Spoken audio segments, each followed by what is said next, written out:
In 1990, the film Paris is Burning documented the flair and cultural importance of the gay ball scene and the African American and Hispanic LGBT people who thrive in it.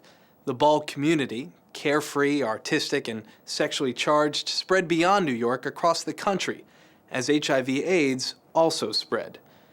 New Jersey rates 5th in the nation for overall cases of HIV/AIDS. Facing the music, individuals and organizations in Newark have responded by targeting the ball community. Houses like the House of Jordan have become active in promoting HIV awareness as well as testing for HIV at their events.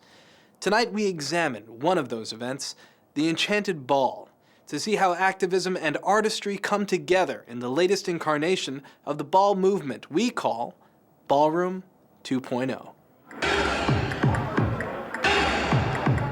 It's not just about ballroom tonight, it's really about being aware, protecting yourself. Make a promise. These bands represent the promise. Take an HIV test. This is a ball where people come and have fun.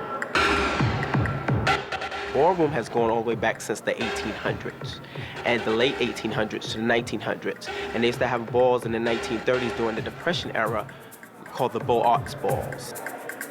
There was people that were poor, there was people that were rich, and they would all go to these balls. The ball scene peaked in the 80s, and with the release of Madonna's hit single Vogue in 1990, the scene found a mainstream audience.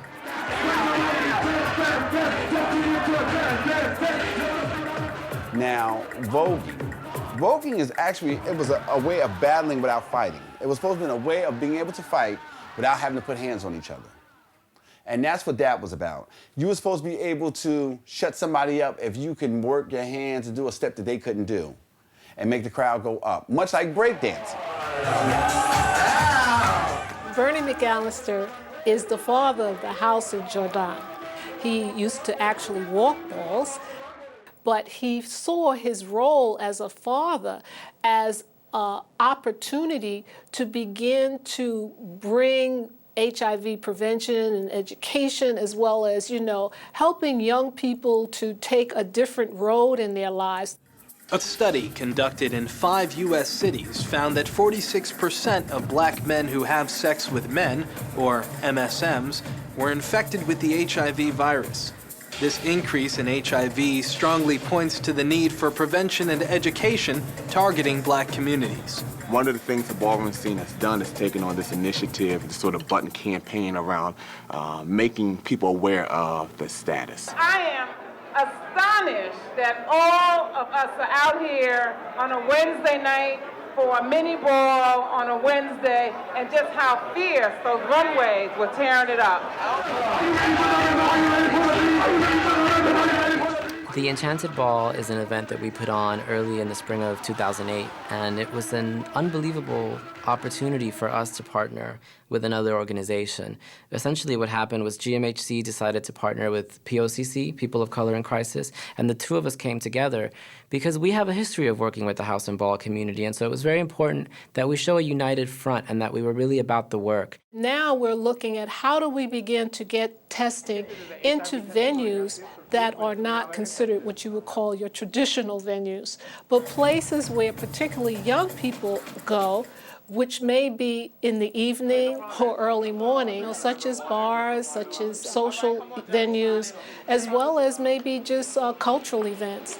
And don't forget that there's an HIV testing going downstairs for free with a $20 incentive. If I tap you on the shoulder, that means you must. When we go into a venue like a bar, a gay bar, and instead of just having outreach workers hand out palm cards, we actually look to change the structure of the venue. So we might have messages in cocktail napkins, we might have condom bowls or condom dispensers in the venues, we'll have PSAs that are playing above head and on flat screen TVs at the venue.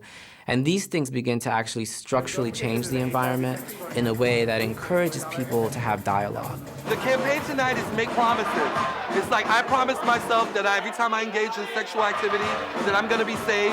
And we want everybody to make promises to one another. Well, there's a promise for you to stay healthy, a promise for you to stop smoking, a promise for you to stay off drugs, a promise for you to stop drinking, a promise to take care of yourself and friends, and a promise to do no one harm, I think we should all make a promise to ourselves, no matter what it is. It's not just going to a ball per se, it's going to a ball, you know, they check on your health, you know, they're providing a lot of services, good services, checking on a lot of the people that are displaced from families and whatnot, and actually making it a real good thing. Newark, New Jersey has become the epicenter of a new movement among the Ball community to coordinate and implement HIV awareness in the houses themselves. When we look at the houses in the Ball community, it's really a very interesting social phenomenon. By coming into a house, they move into now a social support system. It's essentially a sense of family that's created among these young folks who may not otherwise have that feeling at home or may not have support in other environments. And so they create these little pockets, these families called houses, and they come together, and there's a lot of mentorship that happens. So there's a lot of strength and beauty within the community, and there's a lot of resiliency there. The houses are actually built on the concept around an actual house where there's a mother and a father and children. And it formed out of that because there was a large homeless issue. As children were coming out to their parents, they were getting kicked out. And so they had nowhere else to go. I am a product of being pushed away from my family, you know, coming out as, you know, gay. And I found refuge as a Givenchy. Here is a self-contained, defined community that one can begin to provide services to and to introduce prevention activities through the mothers, through the fathers, and then hopefully the children too. One of the things that we have in our house is you either have to be in school or you have to be working. Some do both. If you can learn to multitask, then that's great. But time management is something that we help to work with them.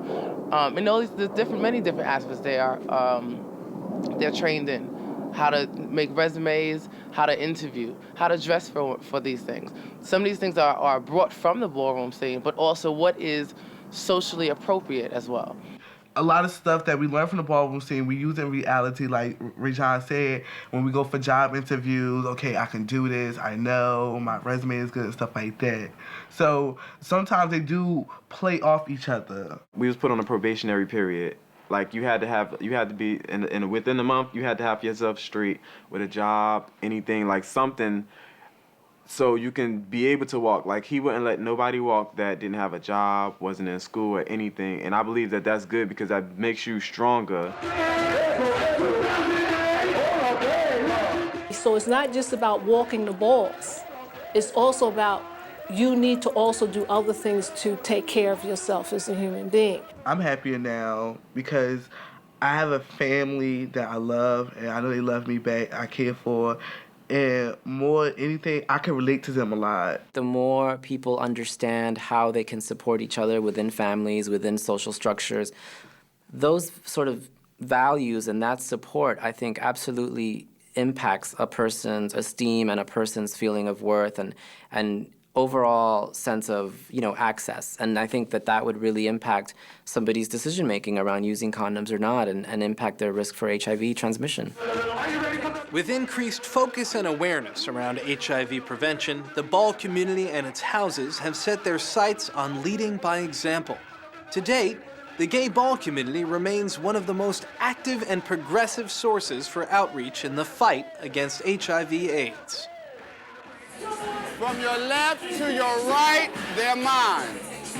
All my babies on their way to college, some getting back in school, some of them reaching the top of the ballroom scene. They're all mine in the house of Jordan. We let the young people run their ball. They competed for their categories. All the houses came. And it was really a great way for us to get young people tested. We tested a lot of people at that event for HIV. And it was really an unbelievable evening. It was very supportive and was a great example, I think, for young people of community work and what community work could look like.